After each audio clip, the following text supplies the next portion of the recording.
a warm welcome. This is a panel discussion on rebalancing sheets. We have a pretty eminent panel with us today. I'll quickly introduce the panel before I share with you the purpose, the outcomes, and the process for today's discussion. So let me start with Dr. Archana Hingorani. Archana brings a rich experience of over 25 years in private equity investing and has participated in 160 plus investments across multiple sectors, aggregating to a capitalization value of over 15 billion USD. She serves on boards of several reputed organizations across diverse sectors and is currently the managing partner at Sienna Capital, a fund house focused on technology and science-based innovations. Welcome to the panel discussion, Archana. Thank you. Let me now move to Mr. Vipin Pathak, an alumnus of IIT Kanpur. Vipin worked in several leadership positions across PricewaterhouseCoopers, Ernst & Young for over 10 plus years before starting Care24, which is a health services company, and he started that in 2014. Care24 is one of a kind initiative to transform in-home patient care. Welcome to the panel discussion, Vipin. Thanks, boss. Our third panelist is Mr. Yatish Vahal. Yatish is an engineer and a management graduate who left banking in his early career and worked in consulting, helping large corporate clients in their acquisition plans across multiple countries. Currently, as the executive director of Nayati Healthcare, he spearheads the group's expansion plans, including those through acquisitions. Welcome to the panel discussion, Yatish. Thanks. And a fourth member on the panel is Mr. Dheeraj Rathi.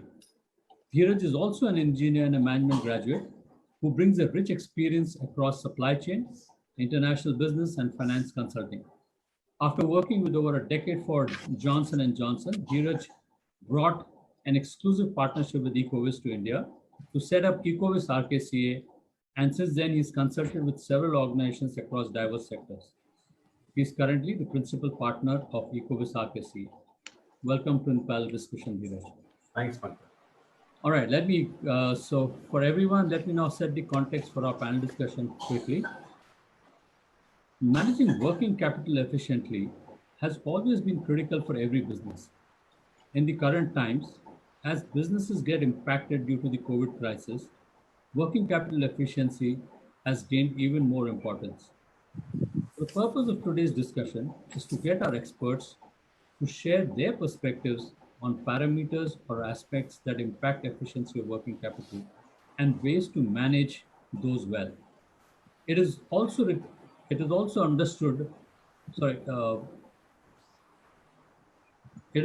understand about the various sources of raising additional working capital if required. At the end of the discussion, we would have 3 to 5 ideas that can best help manage the working capital efficiency and to raise additional working capital. My role is to guide the discussion through a series of questions. At the end, the discussion with the panelists will last for about 40 to 45 minutes. At the end, we will throw it open to all of you for any specific questions that any of our listeners may have. So let me start with the first question. And this is a question and I'm going to request each one of you, our experts, to share. What are the parameters or aspects that create or you believe are creating stress on the efficiency of working capital today? You want me to go, Pankaj? Yes, Archana, please. Okay, so I think the answer is different for different sectors. So obviously, it depends on the type of business that you're in. So if it's manufacturing, obviously, better control of inventories, bargaining power between suppliers and customers becomes key. For services and trading, on the other hand, it's a little different scenario, right? You don't have collateral, you don't have assets to talk about. So the situation is completely different. And of course, if you're in the banking or NBFC type of a situation, then your working capital story is materially different.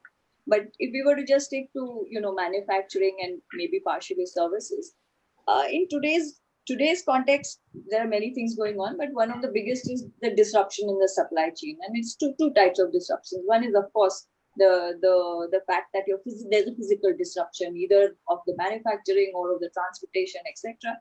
And of course, there is a financial disruption, which means that, banks or whoever was your ready, willing lender let's say in February, suddenly has a different risk appetite and is not necessarily amenable, or maybe does not have the resources to provide you the same level of working capital that you were looking for earlier, right? The other important criteria is, of course, inefficiencies within your own working capital management system. They must have gotten, become 5x of what they are in this current situation, but nonetheless, they would have existed. And those inefficiencies are, how far are you between your accounts receivable and accounts payable? The wider the gap, obviously, the greater the inefficiencies, right? And the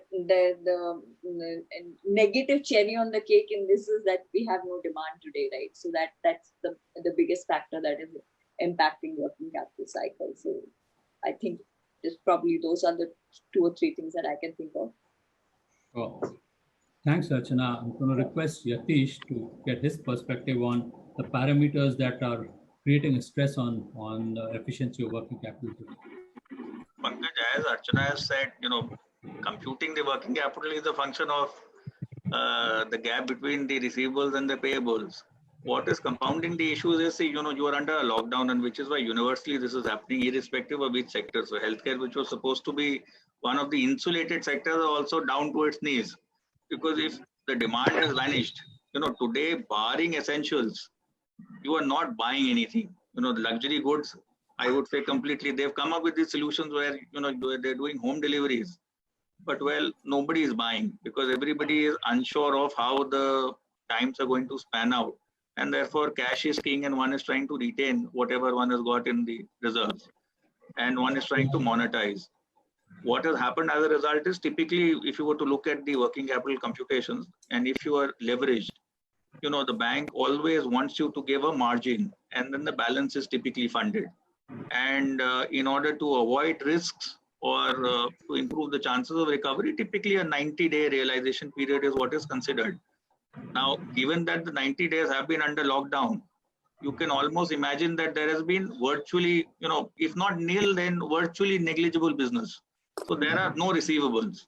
And at the other end, since there is a lockdown and people are working in their own offices or homes rather, processing of these payments have also slowed down. Whilst internet banking is there, but one has an excuse because those who have to pay, they also have to manage their cycles, and they're using this as an excuse to delay payments.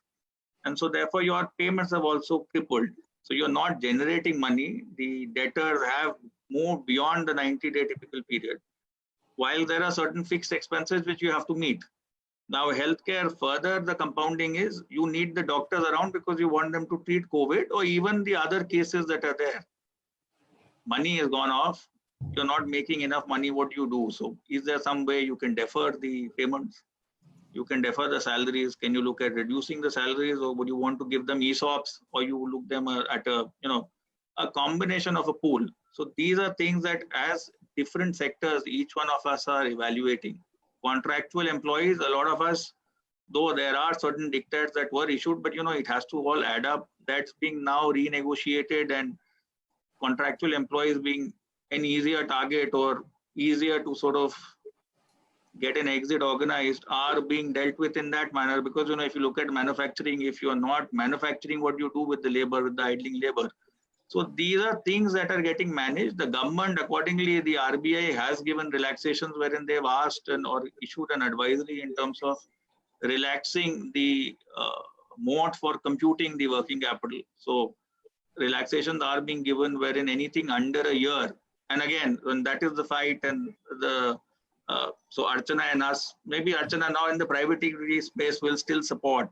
But under the NBFCs and the banks, see what has happened is the RBI has released liquidity, but still banks are not comfortable extending more than 180 days for debtor payment or reducing the margin down significantly, because they are also unsure. Because see, these are advisories. Tomorrow, if the businesses go down, they will be under investigation that we told you to evaluate. We never said just go and dole it out. So, those are actual on-ground challenges, and which is why if you see, maximum deposits have gone with the RBI because there is so much of surplus liquidity despite the slashing of the CRR, SLR, because the banks have not deployed it. They've in turn reverse parked it with the RBI in safekeeping. So the issue is liquidity challenges continue. And it's going to get compounded with the fact that post 31st, as we were discussing, if the RBI extension doesn't come in, you're going to see a lot of defaults happening. Because if somebody is not able to pay 1 month's EMI, how do you expect to pay 3 months EMI at a time where there has been a complete lockdown? So these are on-ground challenges. And as Archana said, you have to keep peace with the suppliers, because you can't have a situation where you don't pay them virtually, because you will otherwise be in a stock out situation, especially for healthcare, hospital, service industry, where we need a constant supply and there is still some consumption happening. Money is not coming in, so we have to renegotiate and see if we can delay the payments a bit. So, the typical tools that are available with any finance and accounts team: delay the payables, So Pankaj, fast track the one of the things, receivables. Satish, I would also say Sure. what I was saying, Yatish has picked up, and what Archana said. One is the working capital cycle. Second thing is the stress because of the current situation. So for every industry there is different working capital cycle. Similarly, the challenges which are there in terms of payables and receivables not matching up. If you're not producing, how do you deploy working capital? One of the important things is also, if you really look at, none of the business models conventionally have very sharp their costing system also defined, or their priorities also defined. Like if you look at some of the traditional businesses used to have something called patta system, which the word itself says that what my viability is of the business. Now in the current context, we can talk about activity based costing. It is also important to look at your business model very, very closely and look at that what is viable now and what is also viable in midterm, and hence accordingly go back to your working capital needs. So one, you're not producing what you were supposed to do, your revenues are down, your fixed costs are going to be there. As Yatish rightly said, there will be challenges in terms of the regulatory requirements which you'll have to fulfill for the taxes. That all is putting pressures. And then on top of that, if you're not clear with your business models, or if you're not sharpen that enough, then it compounds the problem irrespective of the industry. Correct, Dheeraj. So while the reworking of the model is required, what's also perennial is that if you don't tweak the way the margins were calculated, you are then supposed to surrender the limits. Where do you get the money to repay the limits? You also have to sustain that. So one is meeting the interest obligation. So you can still meet it, but if you don't fit into the criteria, you are then supposed to pay back the WC. It's not a term loan. It is calculated on a monthly basis. So if the relaxations are not given, irrespective of what you're doing with your business, you are bound to sink. Or the promoter gives you a injection of liquidity, or the investor comes in. So, Yatish, you and Dheeraj and Archana have covered a fair bit of ground in terms of, the parameters, and also moving on to some of the impacts that it is causing and the challenges that are rising because of that. Let me quickly get Vipin's perspective also in terms of, from your perspective, Vipin, what are the parameters that are currently impacting the entire working capital efficiency in today's scenario?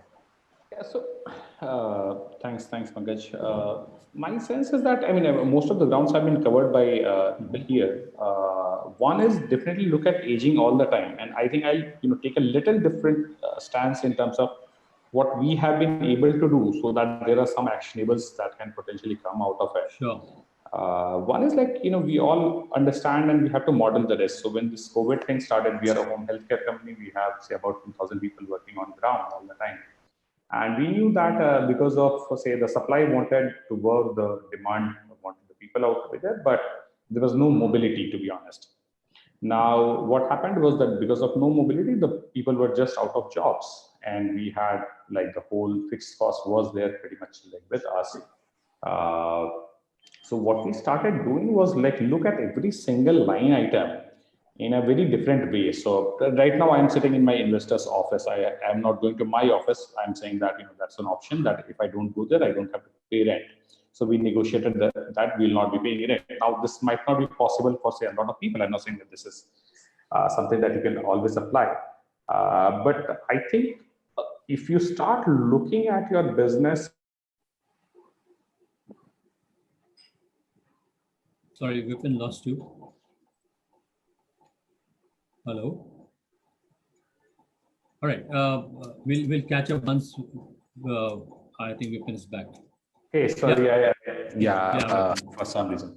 Yes, Sorry, we lost you when you were talking about focusing on line items of expenses. Yeah. I think so. What we did was like focusing on every line item that we could actually look at, and how do we, one is like obviously delay the payments, but considering that there is no net inflow, I mean the revenue is that there's no revenue, right? So I think whatever delay you do, but it just keeps piling up. So you have to look at, along with the working capital, you need to solve for revenue, you need to solve for cost if you need to survive. And that's where I think we have been able to look at cost from very different angle. Like, as Yatish was saying that, looking at activity-based costing. So there are, we did something like zero-based budgeting on this piece. We said that, we assume that there's zero cost, and then now we start building up.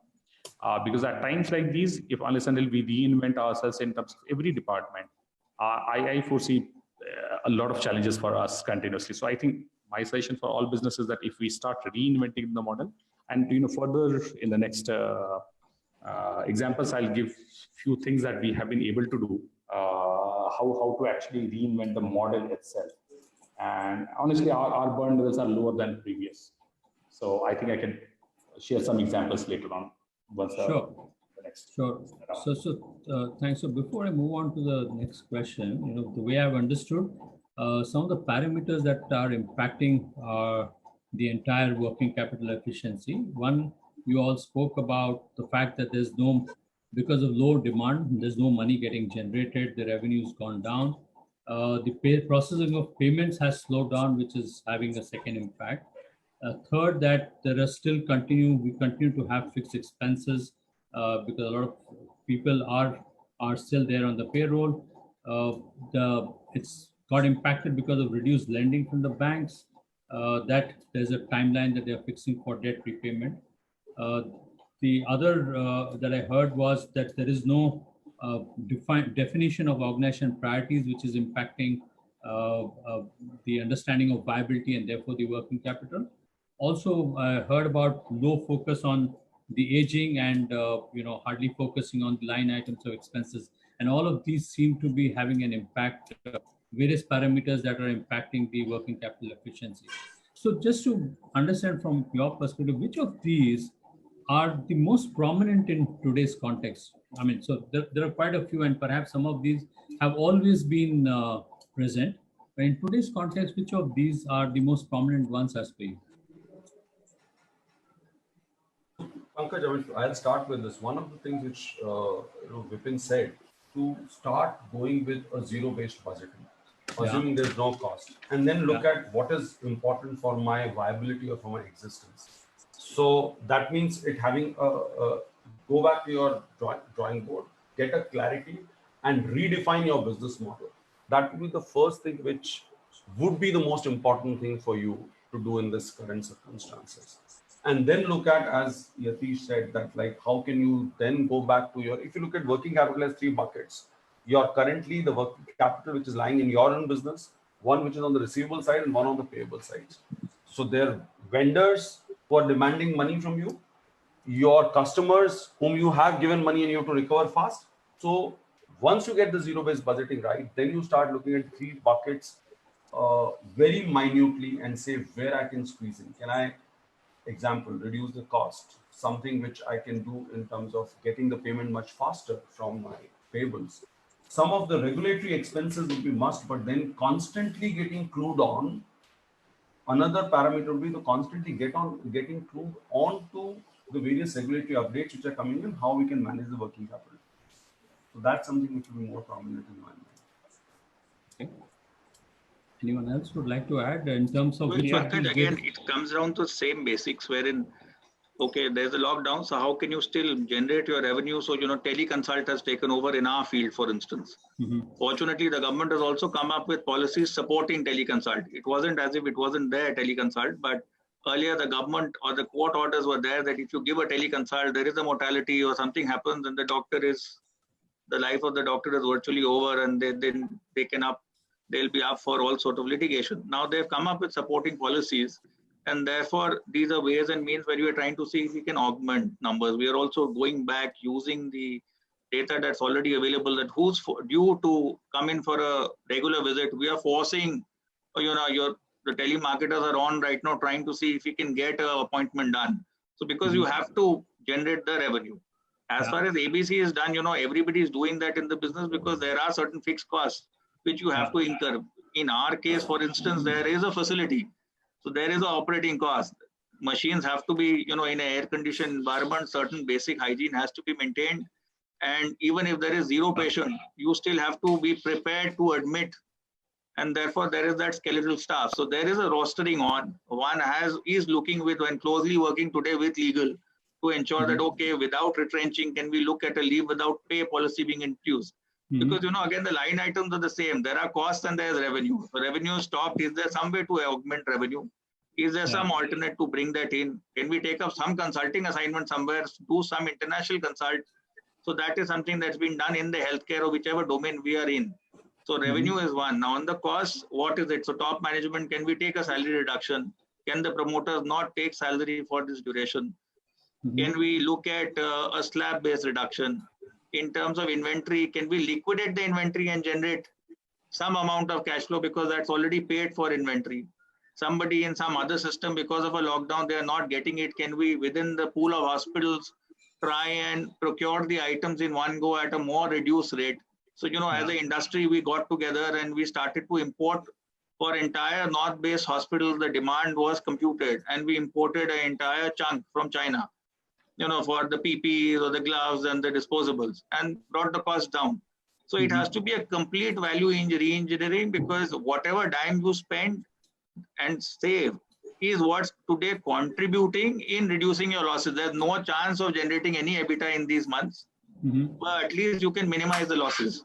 So that's the common agenda being followed by all. Those who are a complete service-based setup or can completely move out of rental-based systems, or even are today renegotiating. I think tenants have also, or the landlords have also agreed that some have gone into for 50% reduction, because one is going to see that administrative costs are an added expense. Some of us have suddenly realized that, well, there are certain things like these webinars, where we used to do these CMEs and webinars in persons in hotels. Given that hospitality is not going to be available for the next 3-6 months, we're all innovating and trying to see that we get back to the new normal, where we'll all have to live with COVID. Sure. And I guess we'll all charter our ways through, because these are territories none of us have ever been in earlier.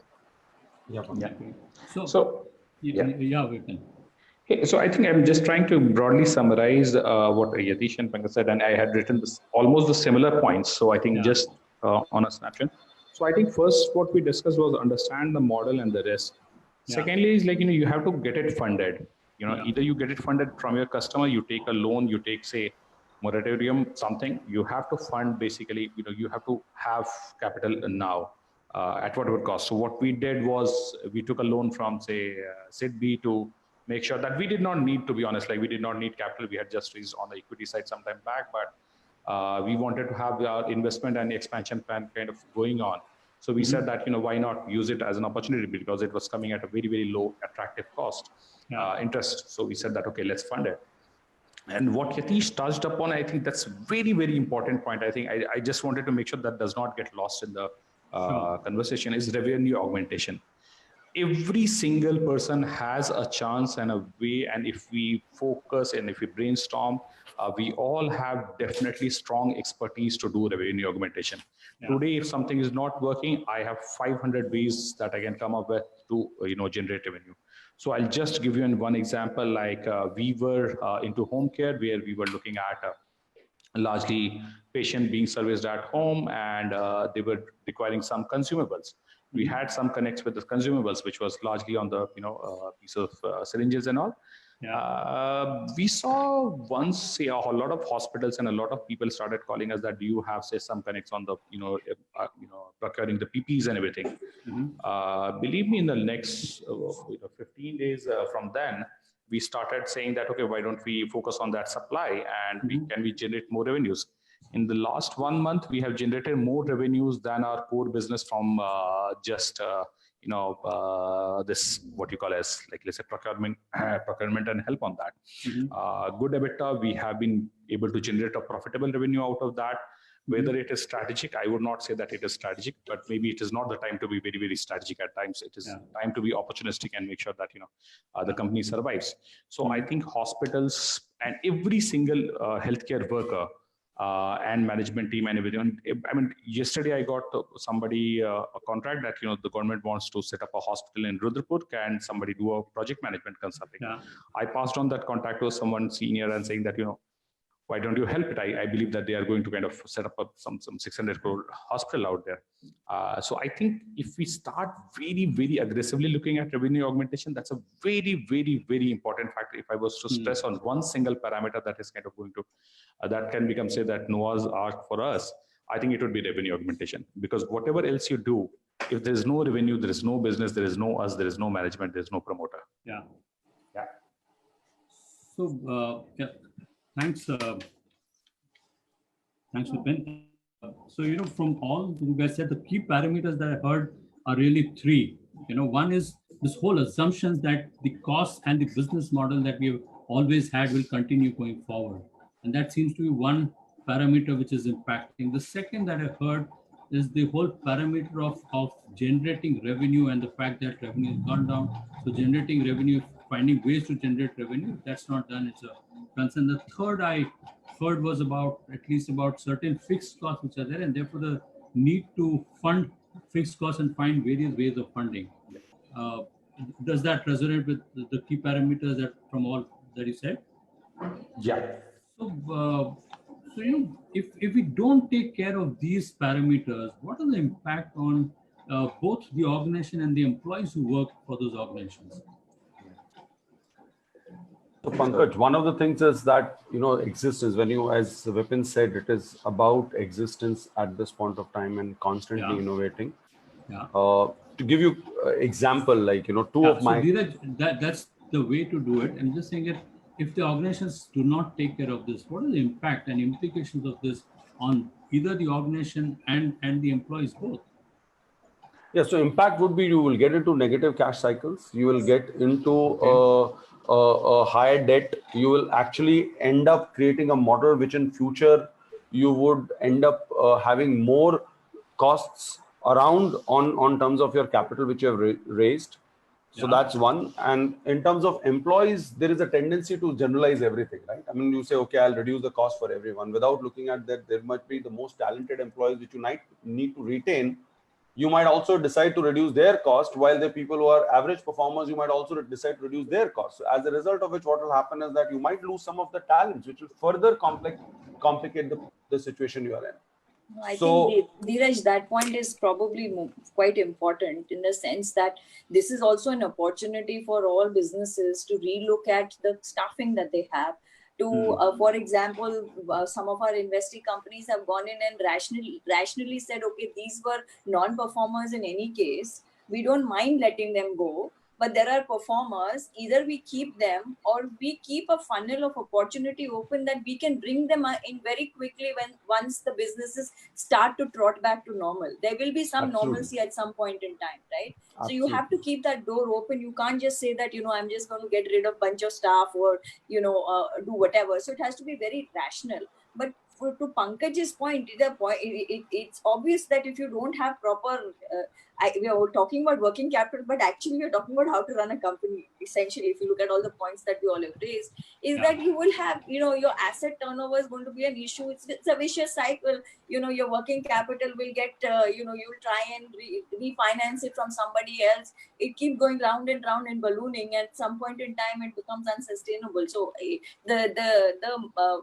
the deepest consequence of it is that the business becomes unsustainable, and the lesser consequential parameters would be that you will get stuck at some point in time. Of course, it affects employees and everything. If your cash reserves are down, it affects everybody. So it's I don't think it's as simple as saying what happens to the employees. Absolutely. So it's basically looking at the assets, looking at the business model viability. And in long run, what are the strategic choices you are making to make the business sustainable? So working capital acts like a blood to the organization or a lifeline to the organization for you to keep on sustaining the business model. Yeah. So, Pankaj, I'll just take 30 seconds to, kind of again try to say this. I think the impact would be two. Either you will die. So that's a very simple thing, that the company dies. Other is it gets crippled. Okay. So if you, I don't know which one is better, to be honest. Whether dying might be better than getting crippled, because once you get crippled, then you don't have, say, tomorrow when there is an opportunity in the space and to invest on further things, you will not have the necessary investing appetite to capture those opportunities. So crippled is, in fact, in my opinion, it could be even worse than dying, because tomorrow once the market opens, and I have seen that in the last 2-3 months for us, like when we did our cost rationalization, we did every single thing within a week. So we actually let go some people. I stopped taking salary being a promoter. I did everything, and then all of a sudden, within a month, I saw that I have an opportunity to invest. Now we have more capital, we have generated more revenues, and we can today potentially invest. So today we are talking to some people in Japan, in US, and other places. We are ready to invest. So I'm saying that it is just a function of like not getting crippled is so important, that it's not the time to be a good person. It's not the time to become, say, any kind of higher moral grounds or something like that. If you don't survive, you don't get any chance. So that's my take. So, Yatish's title. So let me just come back to all of you that if these are the likely consequences, they sound very, very, very painful. What are some of the ways that we need to take to prevent these impacts from happening, both on the organization and the people? So, Pankaj, I'll give you examples of 3 of my clients I've been interacting, large clients having 7,000 to 8,000 employees, right? As both Vipin and Yatish said, we have to get used to a new normal. Now, there's a client who had 6,000 laborers, 2 months of complete lockdown, laborers going back to their villages. He took a very simple initiative. He communicated, aligned his leaders, incentivized the laborers to say that, okay, if you work for 90 days continuously with only taking 7 days or 8 days of leave, you would get 50% of your quarter salary as an incentive after 90 days. So 2 things he has done: ensuring that labor maintains the social distancing, take care of that so that they don't fall sick. The working capital requirement is going to come after 90 days, because in 90 days, he will have to have that, time period. We'll have to produce productivity. New norms were set up immediately for the productivity. And as a result of which, he was able to get some money, cash flow in through revenue augmentation by speaking to the dealers, taking the orders, improving the productivity. Now, in flat 10 days, 8,000 people organization running at 85% capacity. The other example is where actually there is a 10,000, again a 10,000 employee organization, which in terms has, decided to change the product line. And they've decided to come up with hand sanitizers. Decisions got delayed. They were the 126th people, despite having the top 5 FMCG brands. They're the 126th person to even launch the hand sanitizer. So by the time they come to the market, they're delayed. And now board is interacting with every labor also. Okay, how do I make it fast? While in between the mid layers are not aligned. So the most important piece, if I can summarize in 3 points, is at these times, you'll have to go back to your dashboard, have absolute clarity about your business model, and constantly innovate, as Vipin has said, that how do you innovate my business model to be sustainable and to continuously find out ways of revenue augmentation. So have clarity around that. Second, align your key stakeholders. Identify who are the best ones, who are the performers, who are going to come, take rational decisions, but align your team around that, and then hit ground running with execution. In our business, we immediately in last 35 days created a complete digital room, our own app of a video conferencing, reached out to all the banks. Today, as I sit here, we are doing 8 statutory audit of banks through our digital video conferencing, and banks are ready to cooperate. I would have the highest amount of revenue during this month through bank audits, which normally I have in a normal period of time every year with a higher profitability because my cost has come down. So these are the things which one has to look at. So clarity, alignment, and execution is going to be the circle around which I personally believe that people have to work on. Okay. Archana, Vipin, if you can add your perspective. So as I said, I think this topic has gotten derailed to become a general thing about how to survive, and I think it is more relevant. But if you were to drill down to your specific question on working capital, I would say that this is also a time to figure out how you can be more disciplined. I mean, Vipin mentioned it that he's been watching everything like a hawk. I think you need to do that even more so today. You know, watch your weekly credit cycle. What's the cash going to look like? Many businesses have started, and I think it's not going away. A better forecasting and inventory management, either through technology or even if you have your own innovative processes, I think that needs to come to the fore right now. You can't afford to say that I will look after it later. And also aligning your team incentives, right? I mean, if you want the gap between receivables and payables to shorten, then let the sales team variable. I'm sure many people do it, but maybe, you know, I'm just emphasizing it, is that maybe you link their performance bonuses to how much receivables are left behind or how much gets paid, so that everybody, it's another way of aligning everybody to think about the same goal, right?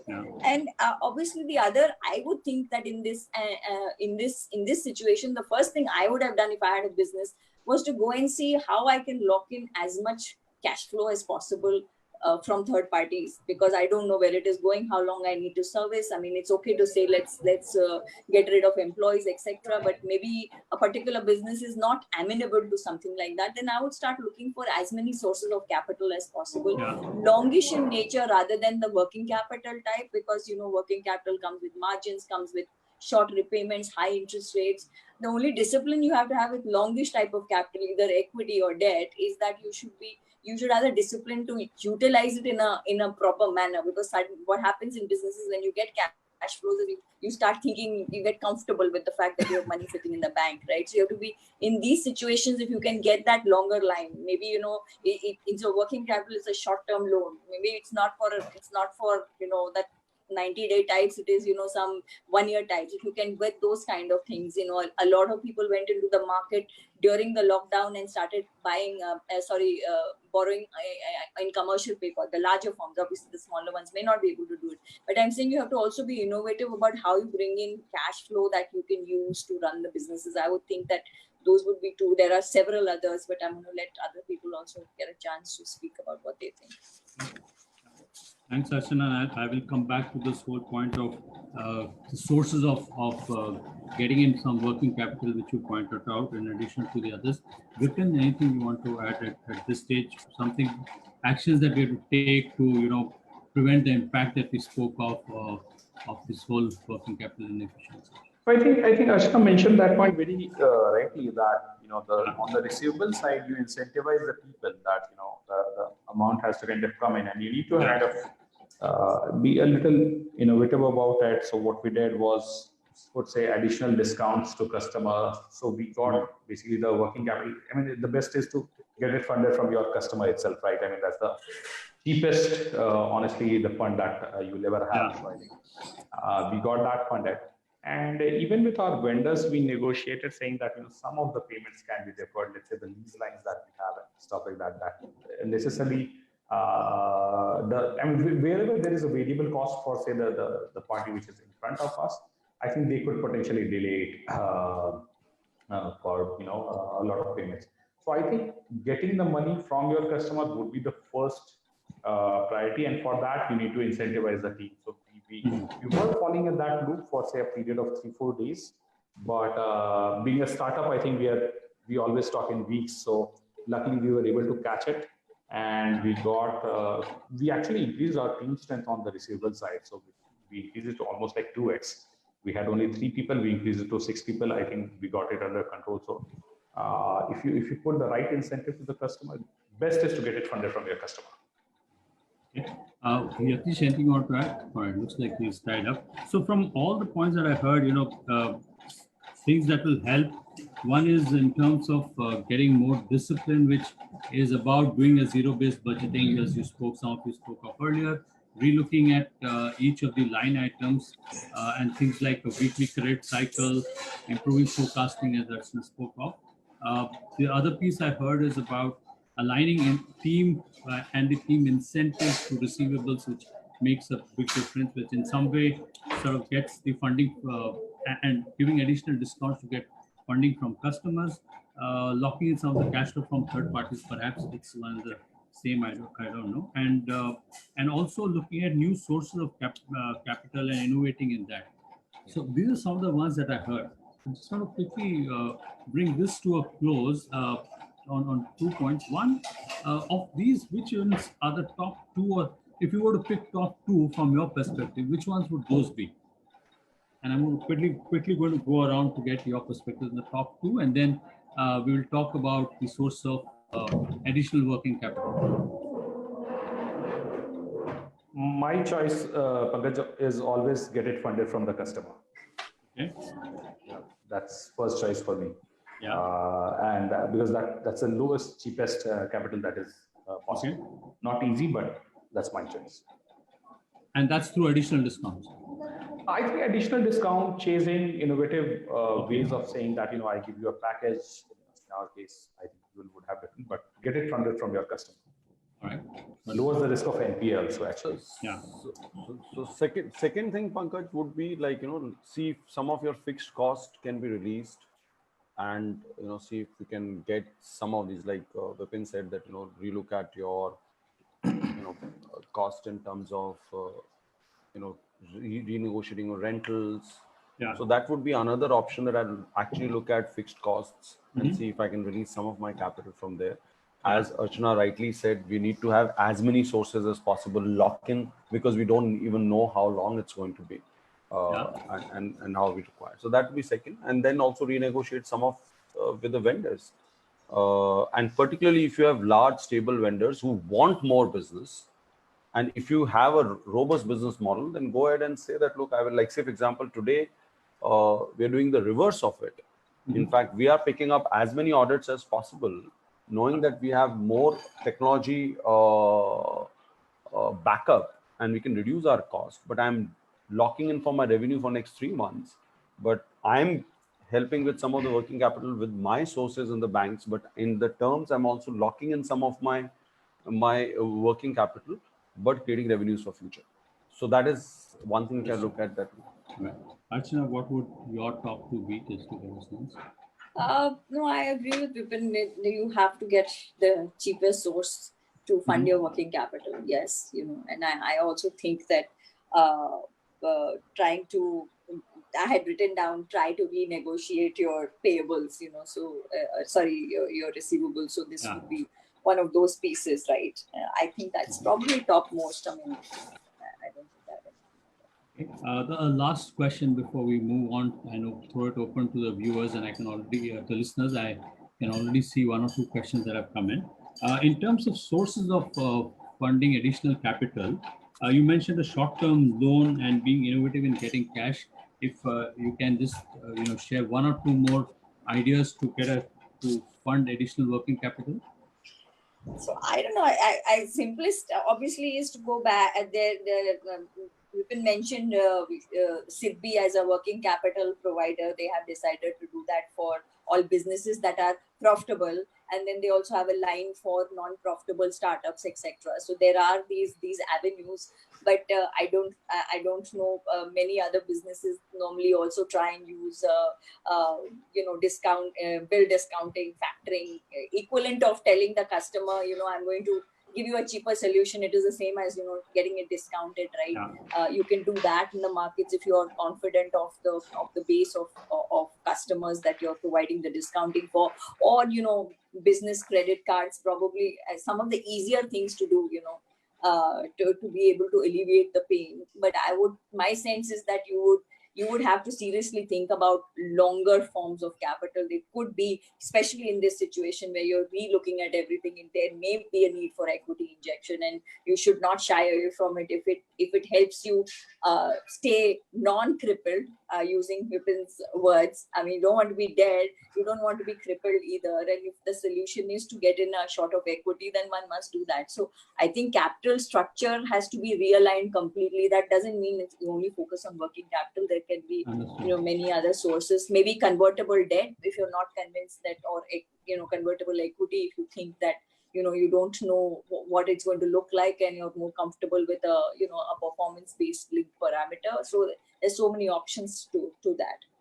One thing I would add here, Pankaj, is that, I mean, if your business model is robust enough and you can prove it is expandable, India in the long run. So while the world has taken a beating, my sense as I interact with a lot of my international partners, India has got some amount of significance on the world stage as people move away from China.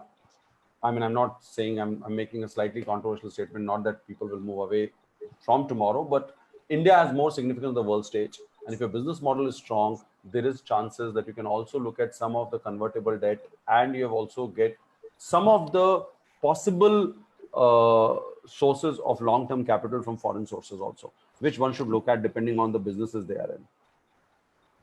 Tell this to Mr. Modi. I think he needs to understand this very clearly.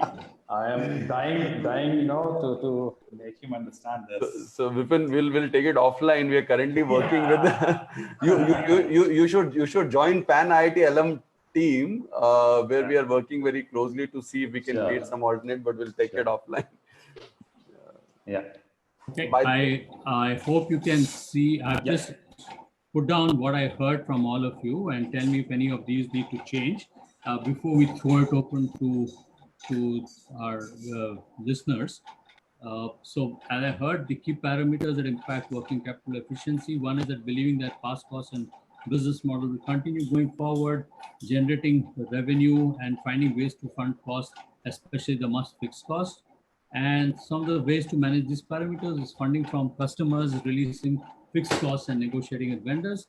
And to raise additional working capital, I heard about bill discounting, equity injection required, which is to stay not crippled, as Archana put it, and to realign the capital structure, and some convertible debt. Is that a good enough list to start with? And we can just add one more thing which Dr. Archana said, is to get some capital from the banks. I don't know whether 20 lakh crore package is there or not, but at least 1 to 2 lakh crore is definitely getting funded into the system. So we should definitely, if your business is profitable, or model is profitable, one should definitely look at getting some capital in hand.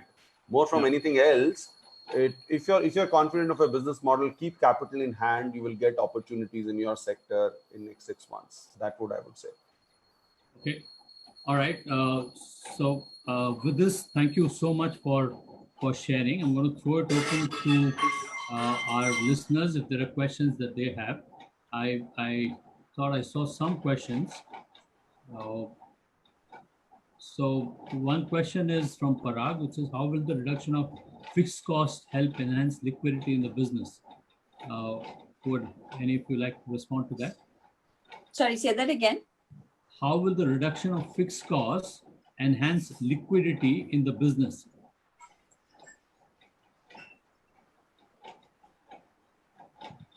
Or will reduction in fixed costs enhance liquidity in the business? That's another way to ask the same question.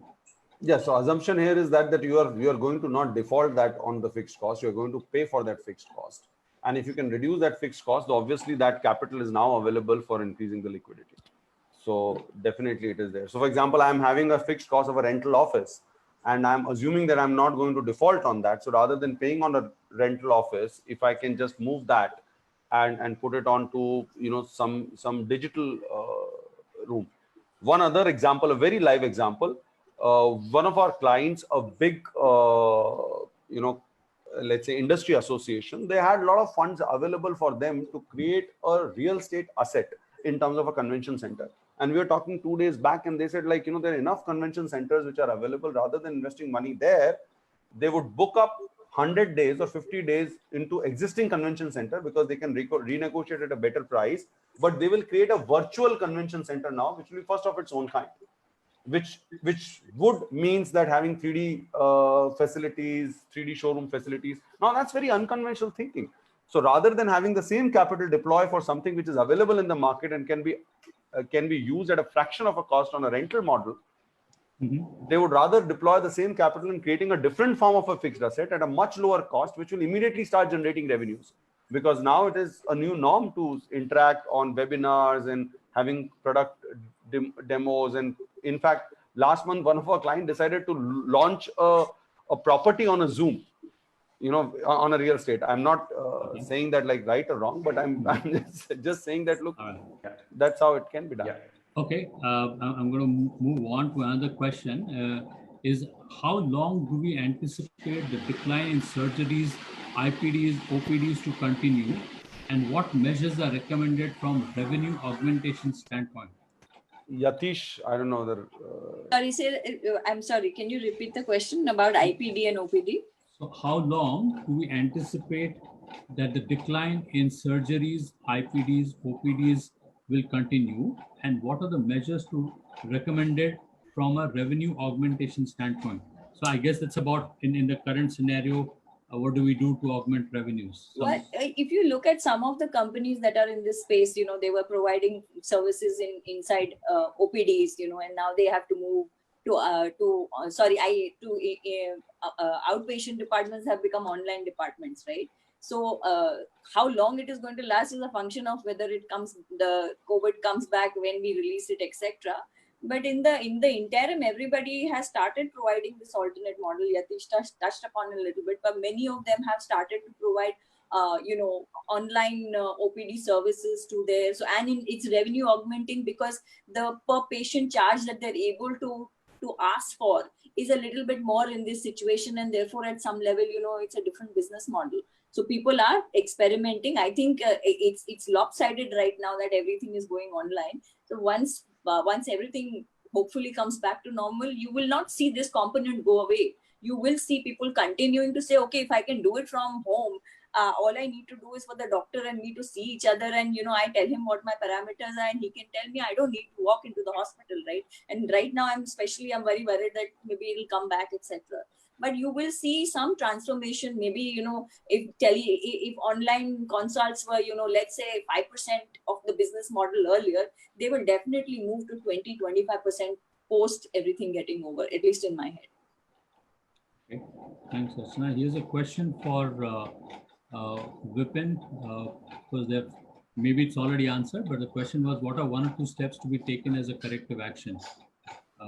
And that's the only question. I presume it's something we've already answered, but if you want to add anything.